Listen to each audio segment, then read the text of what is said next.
Hi friends, ನಮಸ್ಕಾರ ಎಲ್ಲರಿಗೂ. ರಂಜೂಸ್ homely ಫುಡ್ಗೆ ಎಲ್ಲರಿಗೂ ಸ್ವಾಗತ.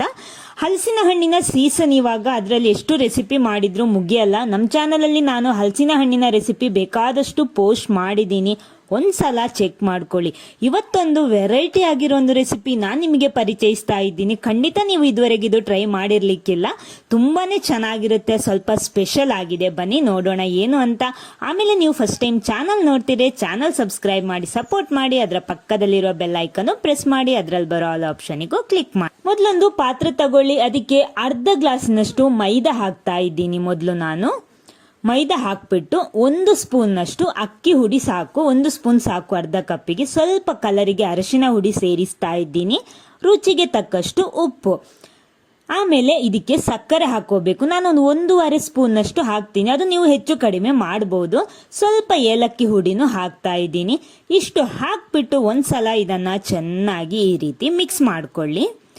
ಆಮೇಲೆ ಇದಕ್ಕೆ ನೀರು ಸೇರಿಸಬೇಕು. ನೀರು ಒಮ್ಮೆಲೆ ಸೇರಿಸಬೇಡಿ, ಸ್ವಲ್ಪ ಸ್ವಲ್ಪ ಹಾಕ್ಬಿಟ್ಟು ಮಿಕ್ಸ್ ಮಾಡ್ತಾ ಬನ್ನಿ.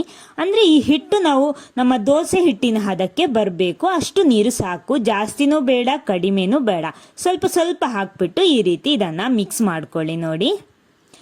ನೋಡಿ ಇಲ್ಲಿ ನಮ್ಮ ಹಿಟ್ಟಲ್ಲಿ ರೆಡಿ ಆಗಿದೆ. ನೋಡಿ ಈ ರೀತಿ ಇರಬೇಕು, ಗಂಟಿಲ್ಲದೆ ಮಿಕ್ಸ್ ಮಾಡ್ಕೋಬೇಕು. ನೋಡಿ ಈ ರೀತಿ ಮಾಡ್ಕೊಂಡ್ರೆ ಆಯ್ತು. ನೋಡಿ ಇಷ್ಟು ದಪ್ಪ ಬೇಕು, ಅಂದ್ರೆ ನೋಡಿ ಸ್ಪೂನಿನ ಬ್ಯಾಕ್ ಸೈಡ್ ಅಲ್ಲಿ ಈ ರೀತಿ ಹಿಡಿಯುವಾಗ ಅದರಲ್ಲಿ ಹಿಡಿಬೇಕು, ಆ ರೀತಿ ಇರಬೇಕು. ನಮ್ಮ ಹಿಟ್ಟು ಇಲ್ಲಿ ರೆಡಿ ಆಗಿದೆ. ನೋಡಿ ಚೆನ್ನಾಗಿ ಮಿಕ್ಸ್ ಮಾಡ್ಕೊಳ್ಳಿ, ಗಂಟು ಸ್ವಲ್ಪನೇ ಇರಬಾರ್ದು. ಆಮೇಲೆ ಹಲಸಿನ ಹಣ್ಣನ್ನು ನೋಡಿ ಈ ರೀತಿ 2 ಭಾಗ ಮಾಡ್ಕೊಂಡಿದ್ದೀನಿ. ಒಳಗಿರುವ ಬೀಜ ಎಲ್ಲ ತೆಗ್ದ್ಬಿಟ್ಟು ನೋಡಿ ಕರೆಕ್ಟ್ 2 ಭಾಗ ಈ ರೀತಿ ಮಾಡಬೇಕು. ಇದಕ್ಕಿಂತ ಸಣ್ಣದು ಮಾಡಬೇಡಿ, ಇಷ್ಟೇ ಅಗಲ ಇರಬೇಕು. ಕರೆಕ್ಟ್ ಒಂದು ಹಲಸಿನ ಸೊಳೆಯನ್ನ ತುಂಡು ಮಾಡಿಬಿಟ್ಟು ಕರೆಕ್ಟ್ 2 ಭಾಗ ಮಾಡ್ಕೊಳ್ಳಿ. ಆಮೇಲೆ ನೋಡಿಲಿ ಎಣ್ಣೆ ಬಿಸಿ ಮಾಡೋದಿಕ್ಕೆ ಇಟ್ಟಿದ್ದೀನಿ. ತೆಂಗಿನೆಣ್ಣೆ ನಾನಿಲ್ಲಿ ಬಳಸ್ತಾ ಇರೋದು. ನಮ್ಮ ಈ ಹಲಸಿನ ಹಣ್ಣನ್ನ ಈ ಬ್ಯಾಟ್ರಲ್ಲಿ, ಈ ಹಿಟ್ಟಲ್ಲಿ ಮುಳುಗಿಸಿ ಈ ರೀತಿ ಫ್ರೈ ಮಾಡಿದ್ರೆ ಆಯ್ತು. ಅಂದ್ರೆ ಇದು ಕೇರಳದ ಸ್ಪೆಷಲ್ ಒಂದು ಪರಂಪುರಿ ಅಂತ ನೀವು ಕೇಳಿರ್ಬೋದು. ನಮ್ಮ ಚಾನಲ್ಲಿ ನಾನು ಆ ವಿಡಿಯೋ ಕೂಡ ಪೋಸ್ಟ್ ಮಾಡಿದ್ದೀನಿ. ಅಂದು ನೇಂದ್ರ ಬಾಳೆಹಣ್ಣಿನಲ್ಲಿ ಮಾಡುವಂತ ಒಂದು ರೆಸಿಪಿ, ಕೇರಳದಲ್ಲಿ ಫೇಮಸ್ ಆಗಿರೋ ಒಂದು ರೆಸಿಪಿ. ಇಲ್ಲಿ ನಾನು ಹಲಸಿನ ಹಣ್ಣಿನಲ್ಲಿ ಅದೇ ರೀತಿ ಮಾಡ್ತಾ ಇದ್ದೀನಿ. ಅಂದ್ರೆ ಹಲಸಿನ ಹಣ್ಣಿನಲ್ಲಿ ಕೂಡ ಅದೇ ರೀತಿ ಮಾಡಿದ್ರೆ ಟೇಸ್ಟಿಯಾಗಿ ಬರುತ್ತೆ ಅಂತ ನಾನು ಈ ವಿಡಿಯೋದ ಮೂಲಕ ನಾನು ನಿಮಗೆ ಹೇಳಿಕೊಡ್ತಾ ಇದ್ದೀನಿ. ನೋಡಿ ಚೆನ್ನಾಗಿ ಬರುತ್ತೆ. ಅಂದ್ರೆ ಅದು ನೇಂದ್ರ ಬಾಳೆಹಣ್ಣಿನಲ್ಲಿ ಮಾಡುವಂಥದ್ದು, ಅಂದ್ರೆ ಅದೇ ರೀತಿ ಬರುತ್ತೆ. ಅದಕ್ಕೆ ನಾನು ಇಷ್ಟು ಅಗಲ ಬೇಕು ಅಂತ ಹೇಳಿರೋದು. ಬಾಳೆಹಣ್ಣಿನ ಅದೇ ಶೇಪಲ್ಲಿ ಅದು ಸ್ಲೈಸ್ ಮಾಡಿ ಮಾಡೋದು ತೆಳುವಾಗಿ. ಅದೇ ರೀತಿ ನಾವಿಲ್ಲಿ ಹಲಸಿನ ಹಣ್ಣಲ್ಲಿ ಮಾಡಿದ್ರು ಅದೇ ರುಚಿ ಕೊಡುತ್ತೆ. ಅಂದ್ರೆ ಬಾಳೆಹಣ್ಣಿಗೆ ಬಾಳೆಹಣ್ಣಿನ ಟೇಸ್ಟ್ ಇರ್ಬೋದು, ಹಲಸಿನ ಹಣ್ಣಿಗೆ ಹಲಸಿನ ಹಣ್ಣಿನ ಟೇಸ್ಟ್ ಇರ್ಬೋದು, ಅಷ್ಟೇ ವ್ಯತ್ಯಾಸ ಇರೋದು. ಚೆನ್ನಾಗಿ ಬರುತ್ತೆ. ಖಂಡಿತ ನೀವು ಇದನ್ನ ಟ್ರೈ ಮಾಡಿ, ಟೇಸ್ಟ್ ಮಾಡಿ. ಒಂದ್ ಬದಿ ಫ್ರೈ ಆದ್ಮೇಲೆ ಇದನ್ನ ತಿರುಗಿಸಿ ಹಾಕ್ಬಿಟ್ಟು 2 ಬದಿ ಕೂಡ ಇದನ್ನ ಫ್ರೈ ಮಾಡಬೇಕು. ನೋಡಿ ಈ ರೀತಿ ಮೀಡಿಯಂ ಫ್ಲೇಮಲ್ಲಿಟ್ಟು ಫ್ರೈ ಮಾಡ್ಕೊಳ್ಳಿ. 2 ಬದಿ ಕೂಡ ಚೆನ್ನಾಗಿ ಫ್ರೈ ಆಗಲಿ. ನೋಡಿ ನಾವಿಲ್ಲಿ 1 ಸ್ಪೂನ್ ಅಕ್ಕಿ ಹುಡಿ ಹಾಕೊಂಡಿದ್ದೀವಿ, ಸ್ವಲ್ಪ ಕ್ರಿಸ್ಪಿಯಾಗಿ ಬರೋದಿಕ್ಕೆ. ನಿಮಗೆ ಸಾಫ್ಟೇ ಬೇಕಿದ್ರೆ ಅಕ್ಕಿ ಹುಡಿ ಹಾಕಬೇಕಾದ ಅವಶ್ಯಕತೆ ಇಲ್ಲ. ಇನ್ನು ಕೆಲವರಿಗೆ ಡೌಟ್ ಇರ್ಬೋದು ಗೋಧಿ ಹುಡಿಯಲ್ಲಿ ಮಾಡ್ಬೋದಾ ಅಂತ. ಖಂಡಿತ ಮಾಡ್ಬೋದು, ತೊಂದರೆ ಏನಿಲ್ಲ. ಗೋಧಿ ಹುಡಿಯಲ್ಲಿ ಕೂಡ ಮಾಡ್ಬೋದು ಇದನ್ನ.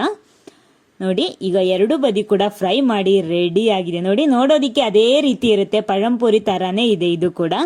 ನೋಡಿ ಈ ರೀತಿ ಎಲ್ಲ ಫ್ರೈ ಮಾಡಿ ತೆಗಿಬೇಕು. ಜಾಸ್ತಿ ಫ್ರೈ ಆಗಬಾರ್ದು. ನೋಡಿ ಇಷ್ಟು ಆದ್ರೆ ಸಾಕು.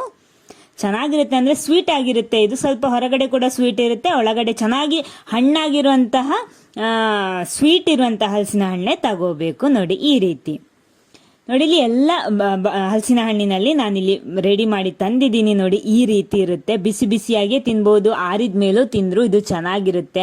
ಬಿಸಿ ಬಿಸಿಯೇ ತಿನ್ಬೇಕು ಅಂತ ಇಲ್ಲ, ಯಾವಾಗ ಬೇಕಿದ್ರು ತಿಂದ್ರು ಈ ರೆಸಿಪಿ ಸೂಪರ್ ಆಗಿರುತ್ತೆ. ಈ ಹಲಸಿನ ಹಣ್ಣಿನಲ್ಲಿ ಮಾಡಿರುವಂತಹ ಈ ರೆಸಿಪಿ ನೋಡಿ. ಇದರ ಒಳಗಡೆ ಕೂಡ ಯಾವ ರೀತಿ ಇದೆ ಅಂತ ನಾನು ನಿಮ್ಗೆ ತೋರಿಸ್ತೀನಿ. ಅಂದ್ರೆ ಒಳಗಡೆ ಹಲಸಿನ ಹಣ್ಣು ಕೂಡ ಬೆಂದಿರುತ್ತೆ, ಒಳ್ಳೆ ಸಾಫ್ಟ್ ಆಗಿರುತ್ತೆ. ನೋಡಿ ಈ ರೀತಿ ಇರುತ್ತೆ.